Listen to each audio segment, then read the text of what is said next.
Students, इस video में हम class 6 PTV book chapter 6 ratio and proportion उसके बारे में हम पढ़ेंगे कि रेशियो एंड प्रोपोर्शन क्या होती है।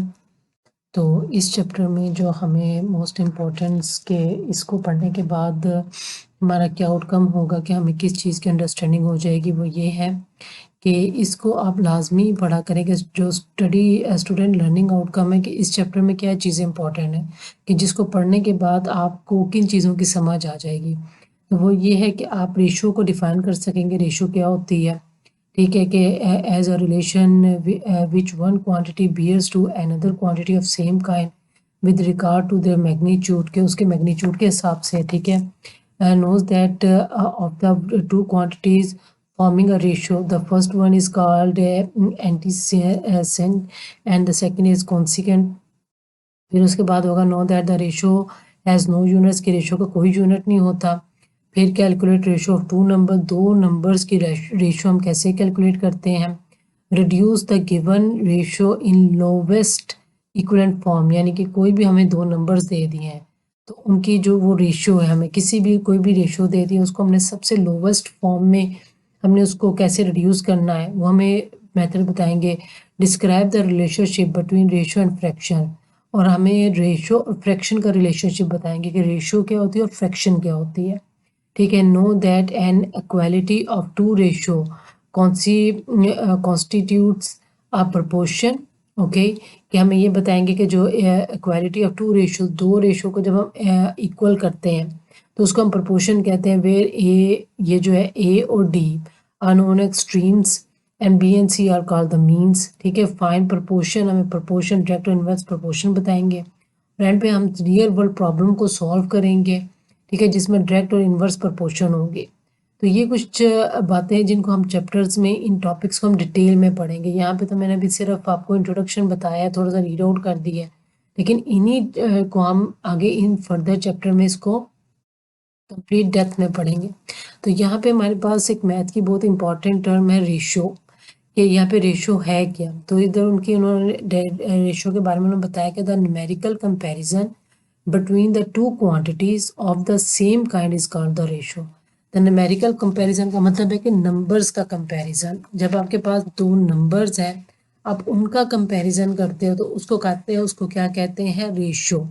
ठीक है, यानी कि ये है कि रेशो जैसे टू नंबर्स हैं, ये 4 है। ठीक है, इसको आपने कंपेयर करना है 8 से, कि 4 8 से कितना छोटा है, कितने गुना छोटा, how many times 4 is less than 8। या यहाँ पे ये है कि जो आपके पास 12 है, ठीक है, ये इसको अगर आप 24 के how many times 12 is less than 24, तो ये जो आपका कंपैरिजन है नंबर्स का, इसको हम क्या कहते हैं, रेशो कहते हैं। We make it clear with an example, यहाँ पे एग्जाम्पल उन्होंने दिया, रियल वर्ल्ड प्रॉब्लम है कि अजीम और नबील ने एक क्लॉक खरीदी है, 60 रुपीज़ की क्लॉक है टोटल।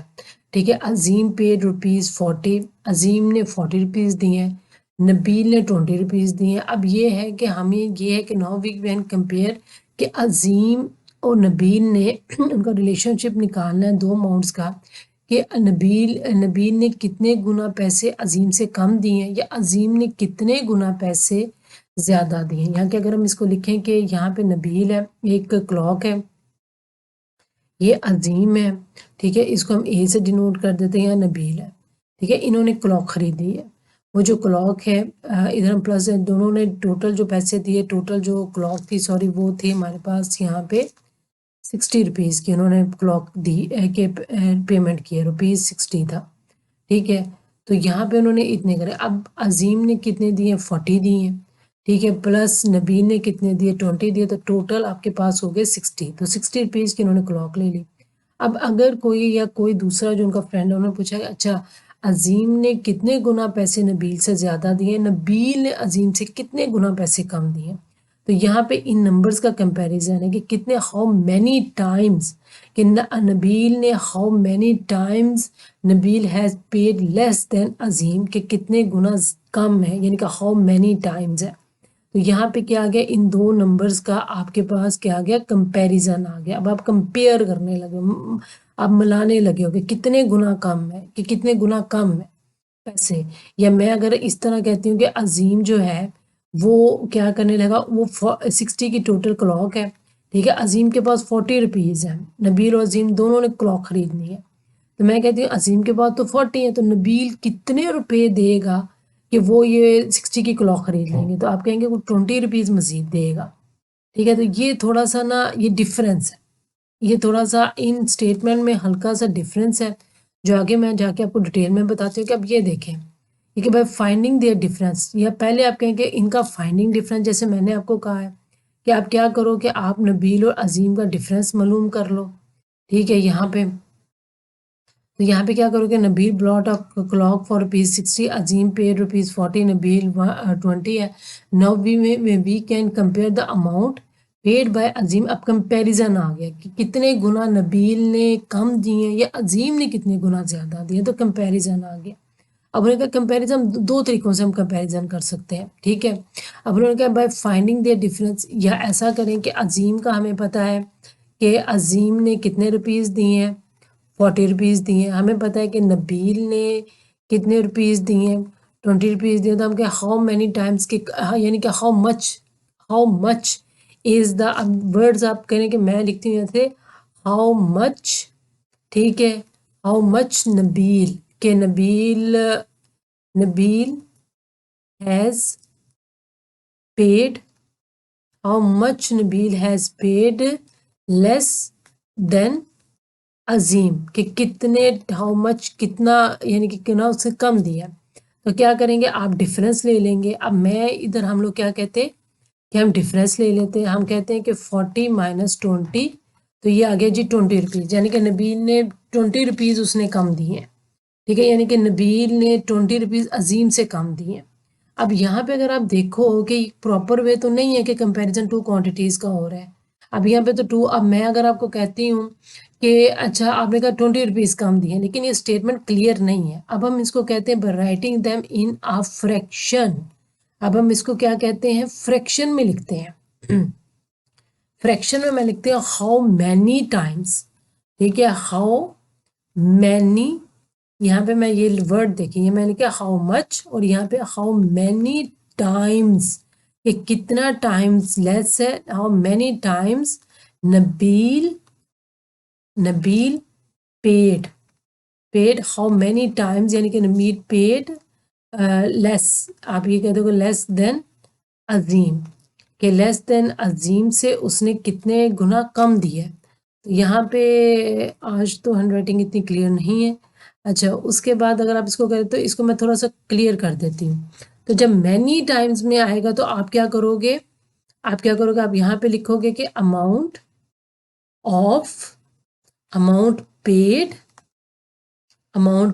बाय नबील, ठीक है, अमाउंट पेड बाय नबील, और यहाँ पे क्या करोगे नीचे डिवाइडेड बाय अमाउंट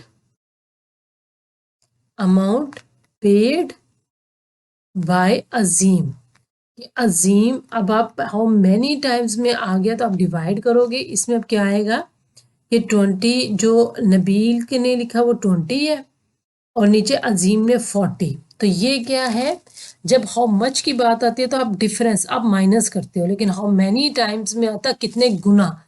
तो जो गुना होती है वो फ्रैक्शन को डिनोट करता है, वो ओवर को डिनोट करता है, वो डिवीजन को डिनोट करता है, वो डिवीजन को डिनोट करता है। तो अब हमने दोनों क्वांटिटीज को डिवाइड कर लिया, ठीक है। तो अब यहाँ पे अगर आप देखो तो ये ये 2 के टेबल है हाफ गुना, ये जो हाफ आपको नजर आ रहा है हाफ, ये स्टेटमेंट बिल्कुल क्लियर है कि अजीम ने जितने भी पैसे दिए उससे आधे नबील ने दिए, ठीक है, उससे आधे यानी कि नबील ने दिया। अब हम यहाँ पे कहते हैं, यहाँ पे अब ये पता चला कि ये आपका ऊपर जो क्वांटिटी वो इस तरह लिखी जाती है, अगर रेशो में लिखेंगे तो यहाँ पे कि ये जो ये होता है ये आपका यहाँ पे 1 आएगा, ये कॉलम का निशान आएगा। तो इसको मैं डिटेल में अभी बताती हूँ। तो ये है कि अगर नबील ने 1 रुपया दिया तो अजीम ने 2 रुपये दिए, ये इस तरह कंपैरिजन है, यानी कि 2 का हाफ किया है 1 है, ठीक है। अगर आप उसको कहते हो कि नबील अगर 2 रुपये देगा तो अजीम 4 पीस देगा, यानी कि नबील ने आधे रुपये अजीम से कम दिए। तो ये जो कंपैरिजन है क्लियर है, ठीक है। अब यहाँ पे देखो this fraction is showing that for every 1 rupees on Nabeel Azeem pay 2 rupees, यानी कि उससे 2 गुना ज़्यादा दे रहा है, 2 गुना ज़्यादा। यानी कि अब ये जो 2 गुना मैं कह रही हूँ वो 2 टाइम्स मैं कह रही हूँ, ओके। ये 2 गुना 2 टाइम्स है।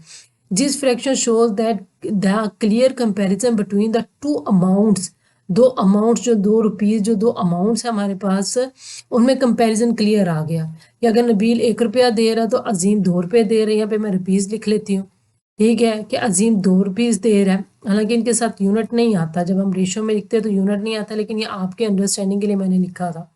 अच्छा, therefore it is good way to show the comparison between two amounts. It can be written by putting a column between two. अब इन दो क्वांटिटीज में कॉलम, ये जो कॉलम इन्होंने डाला है, अगर ये देखो ये फ्रैक्शन है, ये आपको फ्रैक्शन क्या होती है, पार्ट ओवर टोटल, ठीक है, जिसको आप पार्ट ओवर टोटल के फॉर्म में लिखते हो उसको फ्रैक्शन लिखते हो, ठीक है। अब यहाँ पे ये आपको फ्रैक्शन लग रही है, ठीक है, एज अ रीडर वन। लेकिन जब आपने इसको रेशो के फॉर्म में लिखना, इसी फ्रैक्शन को जब हम रेशो में बात करेंगे तो रेशो में हम किस तरह, इस फॉर्म में हम रेशो में लिखेंगे, ओके। जब हम रेशियो में बात करेंगे, जब हम इसकी रेशियो फाइंड करेंगे कितने गुना ज़्यादा दिया, तो फिर हम इसको इस तरह लिख के अब हम इसका कंपैरिजन कर रहे हैं। अच्छा, यानी कि अजीम ने अगर 2 रुपये दिए हैं तो नबी ने उसके मुकाबले में 1 रुपया दिया, तो ये जो रेशियो को आप इसमें इस तरह जाहिर कर रहे हो, ये कंपेरिजन कर रहे हो, बीच में आपने ये कॉलम का निशान डाला है, ठीक है। इसको हम ये सिंबल है, ये रेशियो कहलाता है,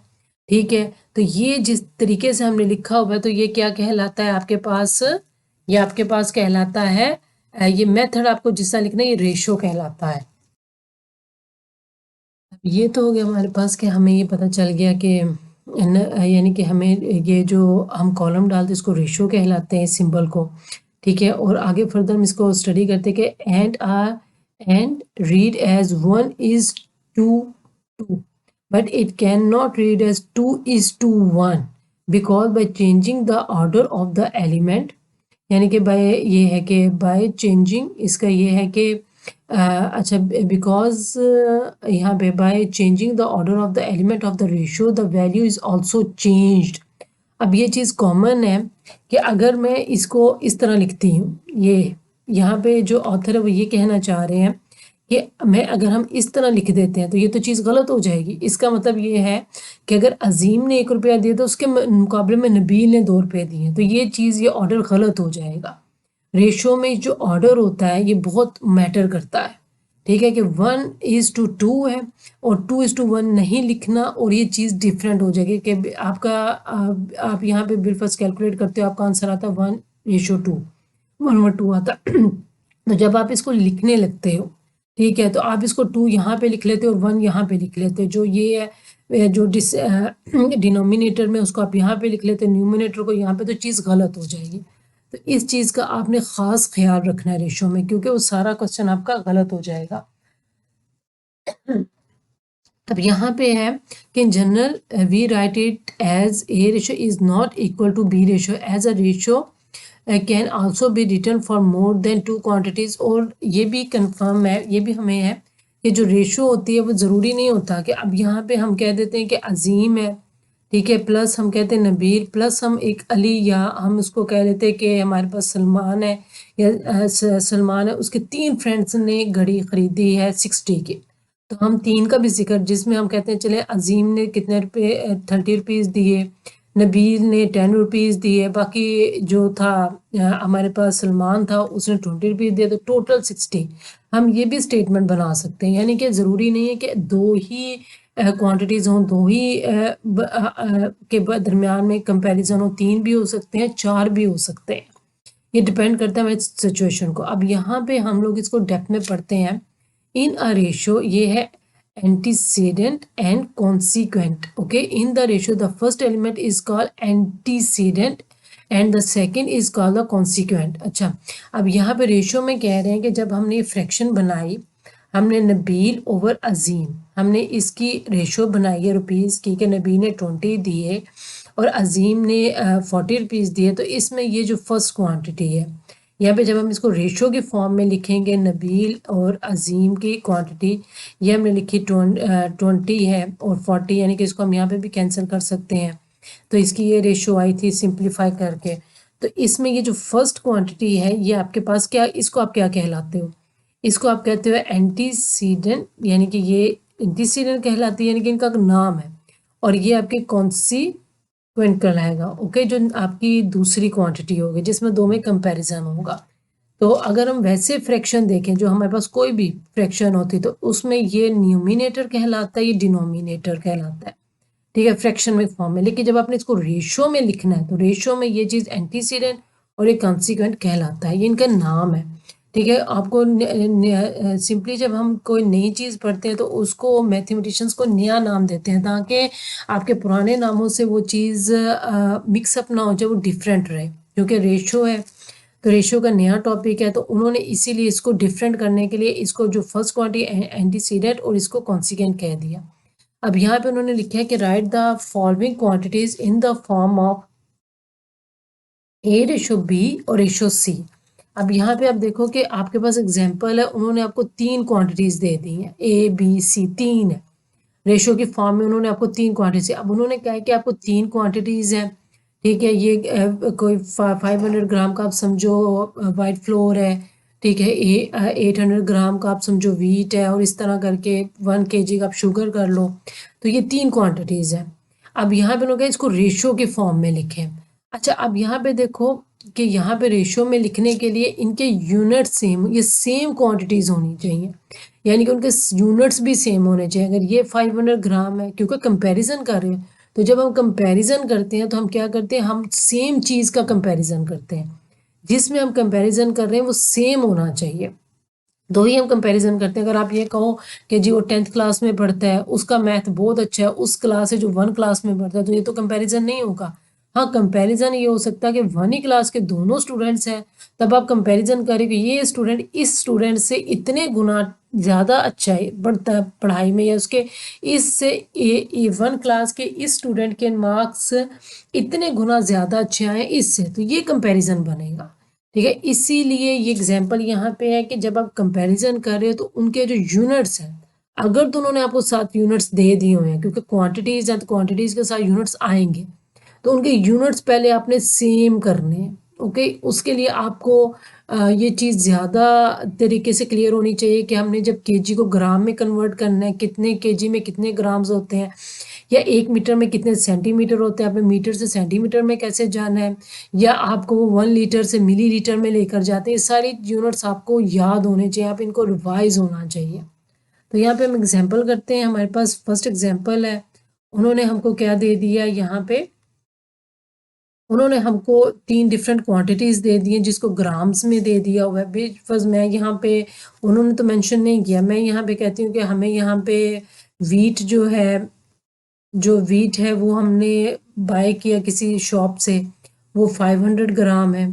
ओके, और यहाँ पे हम कह देते हैं, इसको शुगर कह देते हैं होते हैं, ठीक है। शुगर हमने ली है 800 ग्राम्स आप कह दो, ठीक है। और यहाँ पे हम इसको राइस कह देते हैं। ओके, तो जो राइस है वो हमने शॉप किया 1 kg का, यानी हमने खरीदा है। तब इनमें कंपैरिजन है कि कौन सी चीज़ किससे कितने गुना कम है, कितने गुना ज़्यादा खरीदी है। तो ये अब आपने इसको पहले तो रेशो के फॉर्म में लिखना है।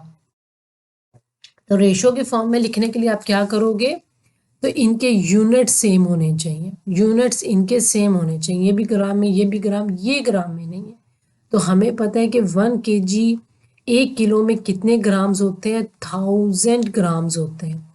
Okay, 1000 grams. तो 1 kg को जब आपने ग्राम्स में कन्वर्ट करना है, तब उसको कैसे करोगे आपने इसको कैसे कन्वर्ट करना है, आपने 1 kg की जगह 1000 ग्राम लिख देना है। ओके, तो यहाँ से यानी कि इसको आपने 1 kg को आपने 1000 से मल्टीप्लाई करना है, तो 1 ग्राम हो जाएगा। ओके, यानी कि यहाँ पे हम सिंपल एक हिंट था कि जब हमने बड़ी से छोटी में जाना है तो हमने मल्टीप्लाई करना है, यानी कि जब आपने केजी से ग्राम में जाना है तो आपने क्या करना है, 1 kg को मल्टीप्लाई करना है 1000 ग्राम से। ओके, तो ये आपकी क्वांटिटी हो जाएगी 1000 ग्राम्स, ये है इसका। और जब आपने ग्राम से केजी में जाना है तो आपने क्या करना है, यानी कि ये है ना 1000 ग्राम्स है, आप केजी में जाना चाहते हो तो आप करोगे, आप इसको डिवाइड करोगे, आप इसको 1000 से डिवाइड करोगे तो क्या आ जाएगा आपके पास, केजी, यानी कि आपके पास किलोग्राम आ जाएगा। तो ये चीज़ आपने लाजमी, ये थोड़ा सा हिंट है कि जब आपने बड़ी से यानी कि बड़ी से छोटी में जाना, आपने मल्टीप्लाई करना है। जब छोटी से बड़ी में जाना तो आपने उसको डिवाइड कर देना है। ओके, ये हिंट था कि आपने किस तरह कन्वर्ट करना है। यहाँ पे हम लिखते हैं कि हमारे पास क्या था, इसको हम थोड़ा सा ऊपर इस तरह लिख लेते हैं। अच्छा, वीट है आपके पास, इसको मैं डब्ल्यू से लिख लेती हूँ, ये है 500। ओके, अब यूनिट नहीं लिखना, रेशो में हम यूनिट्स नहीं लिखते होते, जब हम रेशो के लिखते हैं तो हम यूनिट्स नहीं लिखते। ठीक है, ये है आपके पास शुगर है, मैं इसको एस से डिनोट कर देती हूँ। ओके, तो ये है आपके पास 800 है, यहाँ पे हम इसको क्लियर कर देते हैं। और यहाँ पे आपके पास क्या है, राइस। ठीक है, ये आपके पास राइस है। तो आपने क्या करना, ये यहाँ पे आपने रेशो का जो जिसको समय, इसको रेशो का सिंबल डालना। ठीक है, अब आपने ये क्या करना, ये है आपके पास राइस हो गया 1000। ये आप रेशो लिखते वक्त आपने यूनिट्स नहीं लिखते होते हम लोग, क्योंकि कंपैरिजन में हम यूनिट्स नहीं लिखते। अब इसको जब आप सिंप्लीफाई करोगे, अब यहाँ पे अब जब आपने इसको सिंपल रेशो में लेके जाना है, ठीक है, यानी कि इसको सिंप्लीफाई करना है, इसको डिवाइड, जब आप इसको सिंप्लीफाई करोगे, जैसे हमारे पास एक फ्रैक्शन है, वो मैं यहाँ पे इसको थोड़ा सा सॉल्व करती हूँ कि फ्रैक्शन है यहाँ पे हमारे पास, हम लोग करते हैं कि 20/80 है। तो हम इसको जब सिंप्लीफाई करते हैं तो हम एक ही टेबल से इसको कैंसिल करें, जो 2 का टेबल है। यानी कि मैं इसको करती कि पहले मैं इसको कर लेती हूँ कि 10 है, 2 10 ज़ा 20 और 2 40। फिर मैं इसको करती हूँ कि 10 के टेबल से 10 1 ज़ा 10, 10 4 ज़ा 40, तो 1/40 आ गया। ओके, तो रेशियो में भी सेम ये होता है कि जब आपने सिंप्लीफाई करना है ना, तो आपने सेम टेबल से डिवाइड करना है। एक ही टेबल से आपने तीनों क्वांटिटीज को डिवाइड करना है, जो तीनों क्वांटिटीज है वो एक ही टेबल से जाएंगी। ओके, तो यहाँ पे आप देखें कि 500 है, 800 है, 1000 है। तो इसको हम डायरेक्ट किससे करते हैं, 100 के टेबल से, कि 100 के टेबल में 500 कहाँ से आता है। 100 को जब आप मल्टीप्लाई करते हो 5 से तो क्या आता है, 500 आता है। तो 100 मल्टीप्लाई बाय 5, यानी कि 100 1 ज़ा 100, 100 2 ज़ा 200, 100 3 ज़ा 300, 100 4 ज़ा 400, 100 5 ज़ा 500। और यहाँ पे इसी तरह ये 8 ज़ा 800, यानी कि 100 के टेबल में 8 ज़ा 800 आएगा। और जब आप इसको 10 से मल्टीप्लाई करोगे तो क्या आएगा, 1000 आएगा।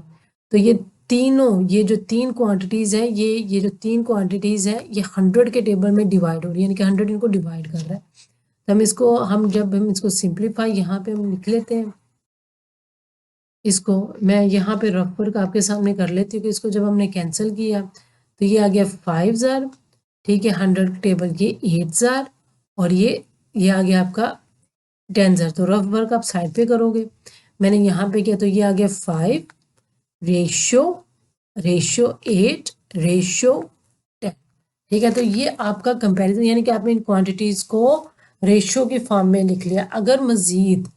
अगर ये तीनों एक मजीद टेबल से जा सकते तो हम इनको मजीद डिवाइड करते हैं, लेकिन चूंकि 5 हमारे पास क्या है, प्राइम नंबर है। ठीक है, और ये दोनों हमारे पास कंपोजिट नंबर है, ये दोनों तो 2 के टेबल से जाते हैं लेकिन 5 नहीं जाता, तो लिहाजा हम इसको यहाँ पे छोड़ देंगे और ये इसका आंसर होगा कि इसको आपने यहाँ पे रेशो के फॉर्म में लिख लिया। ये मजीद सिंप्लीफाई नहीं होता, तो लिहाजा ये आपने रेशो के फॉर्म में लिख लिया। ओके, अगर यहाँ पे मैं कंपैरिजन करती हूँ, मैं कहती हूँ वीट और राइस, यानी कि आपने राइस से वीट गुना, यानी कि राइस और वीट का कंपैरिजन मैं करना चाहूँ, यहाँ पे मैं कहती हूँ कि दो क्वांटिटीज़ का कंपैरिजन मैं करना चाहती हूँ। ठीक है, कि जी हम रेशो कंपैरिजन, तो यहाँ पे अगर सिंप्लीफाई करो तो राइस अगर आपने यानी कि राइस आपने 2 गुना वीट से ज़्यादा ख़रीदे हैं। अगर इसको आप 5 के टेबल में देखो, ये दोनों तो 5 के टेबल में जा सकते हैं ना, इसको आप कैंसिल कर लो, ये 5 1 ज़ा 5 और ये 2 ज़ा। तो यहाँ पे ये अब आपका दो अगर कंपैरिजन करो तो यानी कि राइस अगर आपने यानी कि वीट और राइस के दुना, यानी कि वीट आपने 1 गुना कम लिया है राइस से। इसी तरह आप शुगर और राइस का कंपैरिजन कर सकते हो कि अगर आप देखो कि यार मैंने शुगर राइस से कितने गुना कम ली है, कितने टाइम्स, हाउ मैनी टाइम्स मेरी शुगर जो है वो राइस से कम है। यहाँ पे उन्होंने कोई एग्जांपल में नहीं दिया हुआ, लेकिन मैं जनरल अंडरस्टैंडिंग के लिए आपको बता रही हूँ कि यहाँ पे भी आप कंपैरिजन कर सकते हो कि क्यों ये हमारे लिए ज़रूरी है, हमारी डेली रूटीन में रेशो कितनी ज़रूरी है कंपैरिजन करने के लिए कि आप कहीं गए हो, आपने वीट भी लिया, आपने राइस भी लिया, आपने शुगर भी लिया। अब आप देखना चाहते हो अच्छा वीट के मुकाबले में मैंने शुगर कितने गुना ज़्यादा लिया, अच्छा मैंने यानी कि राइस के मुकाबले में वीट कितने गुना ज़्यादा लिया, मैंने क्या चीज़ कितने गुना, हाउ मैनी टाइम्स मैंने क्या चीज़ दूसरे से ज़्यादा ली है। ठीक है, तो अगर आप इसको 2 के टेबल में जाता है 4 और 5, तो यह आपके पास यानी कि अगर 5 गुना 1 गुना ज़्यादा आपने इस तरह लिया तो ये आपके पास कंपैरिजन आ जाएगा। और मैं अगर रेशो के लिखोगे 5 में से 4 5 यानी कि इस तरह आप कंपैरिजन अपना कर सकते हो मज़ीद। लेकिन यहाँ पे सिर्फ हमारा एक्सरसाइज में एग्जाम्पल में सिर्फ अभी प्रैक्टिस आपको करवा रहे हैं कि आप इसको यूनिट, आपको कोई भी क्वांटिटी दे दी, आपने उसको रेशो में कैसे लिखना है। तो रेशो में देखो उन्होंने यूनिट साथ नहीं लिखे हुए हैं, ठीक है, उन्होंने सिंपल फिर उसको एक ही टेबल से डिवाइड करना है, यानी कि तीनों क्वांटिटीज एक ही टेबल से जाएंगी और उनके यूनिट सेम होंगे। तो इसी तरह आपका पार्ट सेकंड है, यहाँ पे वीक्स है और ये क्या है आपके पास 9 डेज है। तो यहाँ पे आपने क्या करना है 2 वीक्स और ये 9 डेज है, तो इसको आपने क्या कर देना ये 1 वीक यानी कि आपने सारों को डेज में उन्होंने कन्वर्ट कर दिया। ठीक है, एक क्वांटिटी आपकी डेज में थी, बाकी भी उन्होंने आपको डेज में कन्वर्ट करके कंपैरिजन कर दिया, यानी कि एक वीक में कितने डेज होते हैं 7, 2 वीक्स में कितने डेज होते हैं 14 और 9 डेज तो हमें दिए थे, तो उन्होंने कंपैरिजन कर दिया, यानी कि उन्होंने उनको आपको रेशियो की फॉर्म में लिख लिया। तो यहाँ पे अब आप यहाँ पे देखो कि हमारे पास ये हमने इस तरह लिख लिया बाय रेटिंग, और यहाँ पे ये कि रिड्यूस फॉर्म ऑफ रेशियो ये हम पहले ही कर चुके हैं कि we have notice that the ratio is another form of common fraction. उन्होंने कहा है कि हमें पता है कि जो रेशियो है वो an other form of common fraction है, कॉमन फ्रैक्शन है, यानी कि जो सिंपल आपके पास फ्रैक्शन होती, यानी कि आप ये देखो हम क्या करें फ्रैक्शन में लिख रहे हैं ना, फ्रैक्शन पहले हमने क्या किया कि अगर मैं आपको ये कह के ये कहते हैं जैसे हमने नबील और अजीम की एग्जांपल ली है, तो हमने उसको क्या किया, हमने पहले उसको फ्रैक्शन में लिखा है, ठीक है, हमने उसको पहले सिंप्लीफाई किया, फिर हमने उसको सिंप्लीफाई किया, ये कॉमन फ्रैक्शन बन गई, फिर हमने क्या किया, फिर हमने एंड पे उसको रेशियो की फॉर्म में लिख के उसको स्टडी कर लिया। तो ये भी वो सिंपल वही कह रहे हैं कि therefore we can simplify a ratio as well as a common fraction by dividing them by their HCF highest common factor से हम उसको डिवाइड करते हैं। वही जो मैंने आपको बताया कि जिस तरह हमारे पास ये एग्जांपल थी कि यहाँ पे हमारे पास 500 था, फिर यहाँ पे जैसे ये हमने एग्जांपल सॉल्व किया, तो हमने इसको जब रिड्यूस किया हमने क्या किया, एक ही हाईएस्ट कॉमन फैक्टर जो कि ए हाईएस्ट कॉमन फैक्टर किया तो जो तीनों को डिवाइड करे, जो तीनों में कॉमन हो, ठीक है, तो उससे हमने एक ही नंबर से उसको डिवाइड कर लिया। इसी तरह वो कह रहे हैं कि इसको आप रेशियो को क्या कर सकते हो, आपने क्या करना एक ही नंबर से इनको डिवाइड करना है। तो ये वो आपको कह रहे हैं यहाँ पे, ठीक है, यहाँ पे आपको यही हमसे बात की जा रही है कि therefore we can simplify the ratio of कैमन और to find the ratio of girls and boys we can write it at, वही उन्होंने अब आपको एग्जांपल दे दी कि गर्ल्स और बॉयज़ हैं, ठीक है, किसी क्लास है जैसे 1 क्लास है वहाँ पे बॉयज़ 30 बॉयज़ हैं 25 गर्ल्स हैं, तो उन्होंने कहा है कि जब आपने इसको रेशियो की फॉर्म में यानी कि आपने इसको रिड्यूस करना है, तो by two reduce it divide by there HCF highest common factor से डिवाइड कर लें, यानी कि इन दोनों में हाईएस्ट कॉमन ये कौन सा ऐसा नंबर है जो इन दोनों को डिवाइड करता है 5, और यहाँ पे 5 इन दोनों को डिवाइड करता है, तो ये इसका हाईएस्ट कॉमन फैक्टर है, तो उससे हमने इनको डिवाइड कर दिया तो हमें पता चल गया, हमने इनकी रेशियो यहाँ पे देखें ये गर्ल्स है, ये आपके पास बॉयज़ है, ठीक है, गर्ल्स आपके पास 25 है, बॉयज़ आपके पास क्या है 30 है।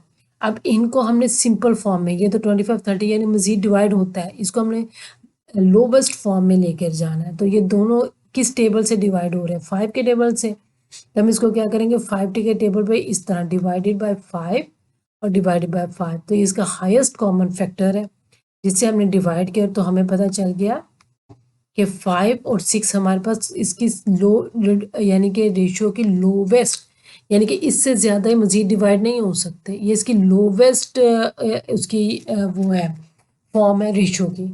तो ये आपको बताने के लिए कि सिंपल वे में अगर मैं आपको बताऊं तो उन्होंने बताया कि सेम नंबर से आप डिवाइड करेंगे, जो इस नंबर से आप डिवाइड करेंगे वही वो इसका हाईएस्ट कॉमन फैक्टर होगा, जो भी नंबर इसको डिवाइड करेगा वो इसका हाईएस्ट कॉमन फैक्टर होगा। When the two elements when the two elements of the ratio are fraction, the first multiply them by the LCM of their denominator to change them into the integer. For example, अब यहाँ पे ये थोड़ा सा आपके पास point है। Basically ये यहाँ पे क्या कर रहे हैं कि जो यहाँ पे आपको बता रहे हैं कि in this example we can observe that the ratio is 5 to 6 has a no common factor and both elements are natural numbers। मज़ीद जब हमने इसको सेम नंबर से डिवाइड कर दिया कि मज़ीद अब ये नहीं डिवाइड हो सकता और ये हमारे पास नेचुरल नंबर्स है, ठीक है। तो this is called the reduce form और लोवेस्ट फॉर्म ऑफ रेशो, कि यहाँ से हमें ये पता चल रहा है कि अब ये जो 5 रेशो के ये मज़ीद डिवाइड नहीं हो सकता, तो ये इसकी लोवेस्ट और रिड्यूस फॉर्म है रेशो की, ठीक है। तो यहाँ पे उन्होंने ये मज़ीद लिखा है कि when the two elements of the ratio और फ्रैक्शन, कि जब आपको फ्रैक्शन दे दी जाती है तो आपने इसको रेशियो में कैसे कन्वर्ट करना है। Then first multiply by them by the LCM of the denominator to change them into the integers. For example, integers का मतलब होता है कि होल नंबर है, ओके। इंटीजर्स आपके पास होल नंबर्स में आ रहे हैं, तो इंटीजर्स का मतलब है कि उसमें आपको टोटल फ्रैक्शन नहीं होगी। तो उन्होंने क्या ये यहाँ पे जो ये आपको एग्जांपल जो उन्होंने सॉल्व किया, सिंपल उन्होंने यहाँ पे आपको बताया है कि आपके पास अगर कोई फ्रैक्शन है तो आपने फ्रैक्शन से रेशियो में कैसे जाना है, ठीक है। यानी कि उन्होंने दो एलिमेंट्स है, बेशक आपके पास पहली रेशियो आपके पास 1:2 दी हुई है, ओके, 1:2 दी हुई है। दूसरी रेशियो है आपके पास 2:3, यानी कि 2:3 दूसरी रेशियो दी है। तो इस ये लेकिन ये आपको क्या दी है, ये आपको रेशियो नहीं, आपको ये फ्रैक्शन में है।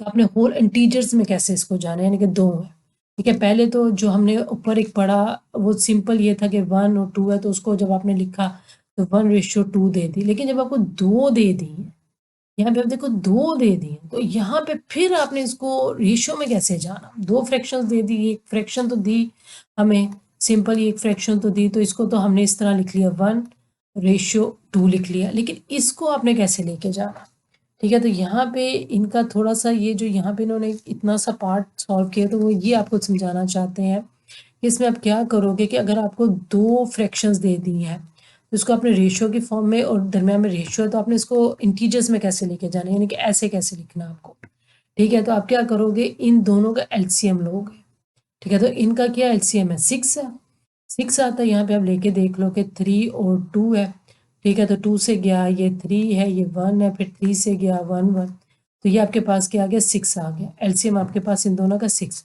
अब उस 6 को आप क्या करोगे, आप 6 को इससे भी मल्टीप्लाई करोगे और इस 6 को इससे भी मल्टीप्लाई करोगे, ओके। तो वो क्या बन जाएगा आपका, 2 इससे कैंसिल हो जाएगा, ये आपका 3 आ जाएगा, और 3 इससे कैंसिल होकर आपके पास 2 आ जाएगा, ठीक है। तो अब आप जब मल्टीप्लाई 3 मल्टीप्लाई बाय 1 क्या आ गया आपके पास 3, और ये रेशियो, और 2 मल्टीप्लाई बाय 2 आपके पास आ गया 4। तो ये आपके पास क्या आ गया कि जब आपको दो फ्रैक्शंस दे दी जाएं, यहाँ पे आपके पास एक फ्रैक्शन थी, इसको तो आपने सिंपल लिख लिया इस तरह।